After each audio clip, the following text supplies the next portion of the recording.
पाठ 4 सदैव पुरतो निदेहि चरणम।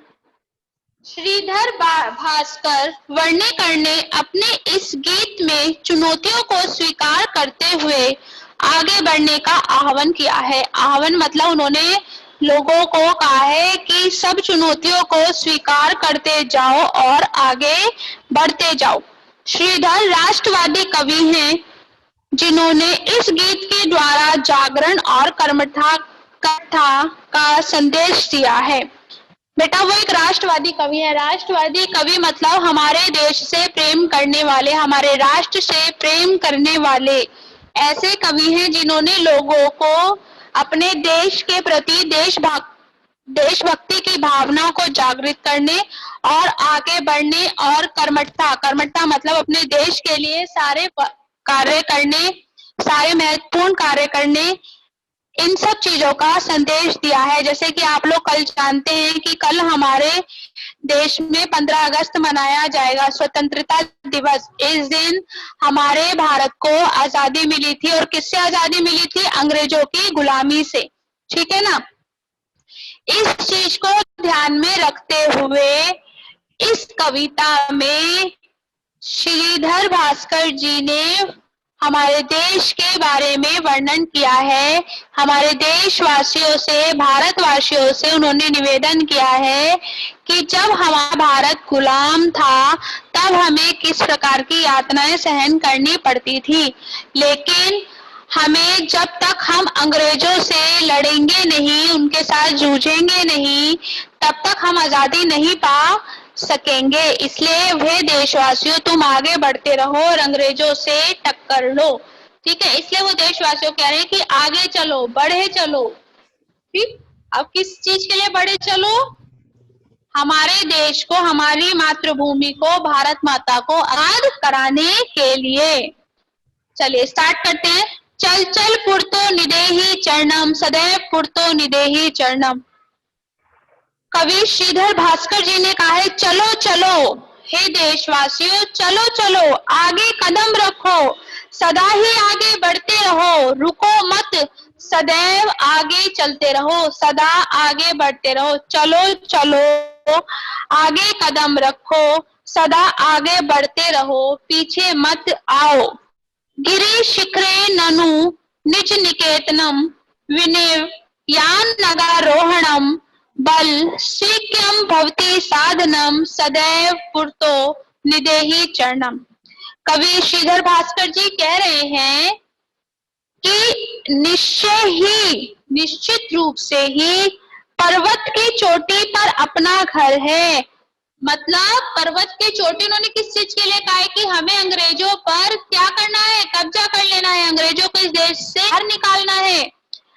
निश्चय ही पर्वत की चोटी पर अपना घर है, अतः बिना वाहन के ही हमें उस पहाड़ पर चढ़ना है। मतलब हमारे पास अगर कोई साधन भी नहीं है तो हमें ऊपर चढ़ते ही जाना है, मतलब अंग्रेजों पर कब्जा करते जाना है। अब ये नहीं कि तुम साधन ढूंढो कि अरे हम ऊपर कैसे जाएंगे, नहीं, हमें क्या करना है? हमें ऊपर चढ़ते जाना है, अंग्रेजों पर कब्जा पाना है। हमारा घर कहाँ पर है? पहाड़ पर। मतलब अंग्रेजों को एक पहाड़ के रूप में मानो कि हमें उस पहाड़ पर जाना है और उस पर कब्जा करना है, भले ही चाहे हमारे पास कोई वाहन हो या ना हो। उस समय तो क्या हो? बल स्वीक्यम भवति साधनम, सदैव पुरतो। अपना बल ही अपना साधन होता है, इसलिए सदा ही आगे कदम रखो। जो हमारे पास शक्ति है, हमारी ताकत है, वो ही हमारा क्या है? साधन है। हम उसे नहीं छोड़ सकते हैं।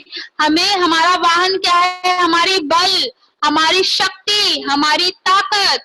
तो हमें ऐसे नहीं करना कि हमारे पास कोई हथियार होगा तभी हम अंग्रेजों पर कब्जा पा सकेंगे, तभी हम इस गुलामी से दूर हो सकेंगे। नहीं, हमारे पास जो हमारी ताकत है, हमें क्या करना है? उसको अपनाना है और आगे बढ़ते जाना है, चलते रहना है।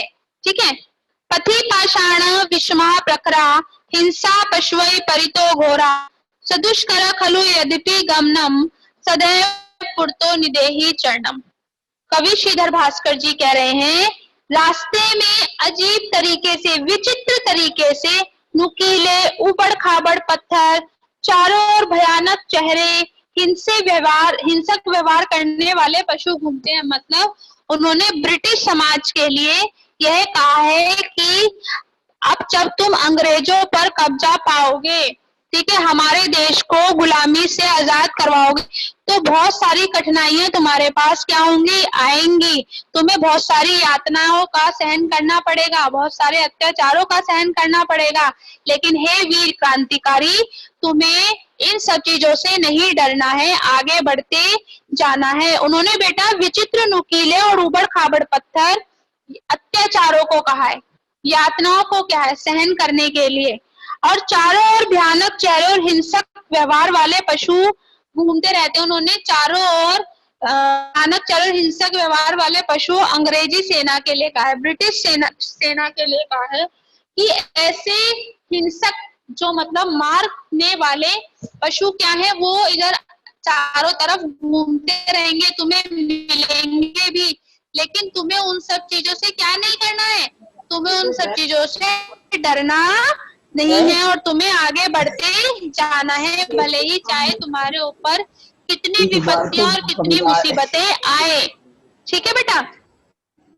टीचर पढ़ा रही, बच्चे सो रहे सुदुष्कर यद्यपि गमनम सदैव पुरतो निदेहि चरणम। Who is say? Who is say? Mummy छोटे वाला तकट ठीक है।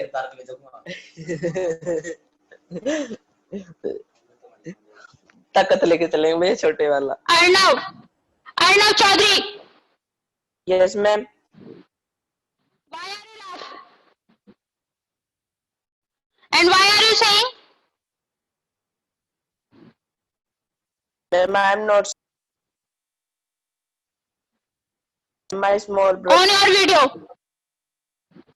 On your video.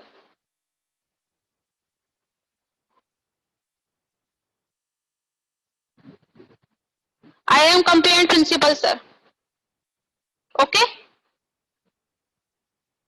Okay, Arnav?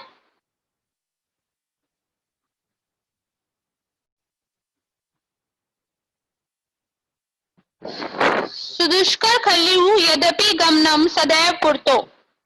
अब उन्होंने बोला है, कवि श्रीधर भास्कर जी ने कहा है कि जिस प्रकार निश्चित रूप से वहां जाना कठिन है, मैं जानता हूं कि वहां तुम लोग नहीं जा पाओगे, परंतु फिर भी हमेशा ही आगे आगे कदम रखो, आगे आगे बढ़ते रहो, चलते जाओ, आगे आगे क्या करते जाओ, आगे आगे चलते, तुम्हें पीछे का रास्ता नहीं देखना है, आगे बढ़ते जाना है। जहिहि भीति भज भज शक्तिम विदेहि राष्ट्रे तथा अनुरिक्तम कुरु कुरु सततः ध्येय स्मरणम सदैव पुरतो निदेहि चरणम। आगे श्रीधर भास्कर जी कह रहे हैं कि अपने मन से डर को निकाल दो, अपनी शक्ति को याद करो, उसी प्रकार अपने देश से प्रेम करो। ठीक है, सतत मतलब सतत लगातार अपने उद्देश्य को याद रखो और सदैव आगे बढ़ते रहो। कवि श्रीधर भास्कर जी यही कह रहे हैं कि जो तुम्हारे मन में अंग्रेजी सेना के प्रति डर बैठा हुआ है, उसको तुम क्या कर दो, निकाल दो, अपने उद्देश्य को याद रखो, अपनी ताकत को याद करो, अपने लक्ष्य पर अपना ध्यान लगाओ, अपने लक्ष्य को याद रखो, अपने देश से प्रेम करो। जब तुम्हें अपने देश से प्रेम होगा तभी तुम समझ पाओगे, तभी तुम आगे बढ़ पाओगे और लगातार अपने पर आगे बढ़ते चले जाना है, तुम्हें रुकना नहीं है, सदैव आगे कदम बढ़ाते रहो, सदैव चलते रहो, तुम्हें पीछे मुड़कर कभी भी नहीं देखना है, आगे बढ़ते जाना है, लगातार आगे बढ़ते जाना है, अपने कदम पीछे नहीं हटाने हैं, अपनी देशभक्ति की भावना को जगाओ, अपने देश से क्या करो, प्रेम करो। ठीक है, और जब तुम अपने देश से प्रेम करोगे तभी तुम सेना के प्रति जीत पाओगे, उस पर कब्जा कर पाओगे। इसलिए उन्होंने पहले श्लोक में यही कहा है कि तुम सदा चलते रहो, अपने लक्ष्य को पहाड़ के जैसा मानो, मतलब अंग्रेजी सेना पर कब्जा करने के लिए पहाड़ मानो उसे, तुम मानो कि तुम्हारा घर पहाड़ पर है और तुम्हें पहाड़ पर चलते जाना है। भले ही चाहे तुम्हारे पास कोई भी साधन नहीं है, लेकिन अपनी शक्ति को, अपने ताकत को क्या मानो, अपना साधन मानो। तुम्हारे रास्ते में अपने देश प्रेम की भावना को जागृत करने के लिए बहुत से पत्थर, मुसीबतें, विपत्तियां आएंगी, ठीक है। हिंसक पशु पक्ष जो अजीब सा व्यवहार करते हैं, ये तुम्हें सामने दिखाई देंगे। पत्थर किसके लिए कहा उन्होंने? विपत्तियों के लिए, मुसीबतों के लिए। और हिंसक पशु उन्होंने कहा अंग्रेजी सेना के लिए, ठीक है। उन सब से डरो मत, आगे चलते जाओ भले ही कुछ भी हो जाए। और अपने मन, नेक्स्ट में उन्होंने कहा है अपने मन से अपने डर को निकाल दो, अपने देश से प्रेम करो, अपने लक्ष्य के साथ चलते जाओ, अपने लक्ष्य को हमेशा याद रखो, अपने उद्देश्य को हमेशा याद रखो और हमेशा चलते जाओ। तुम्हें क्या नहीं करना, तुम्हें रुकना नहीं है, आगे कदम बढ़ाना है, पीछे कदम नहीं रखना है। अपने देश से प्रेम करो, अपने मन में राष्ट्र की भावना विकसित करो। क्या से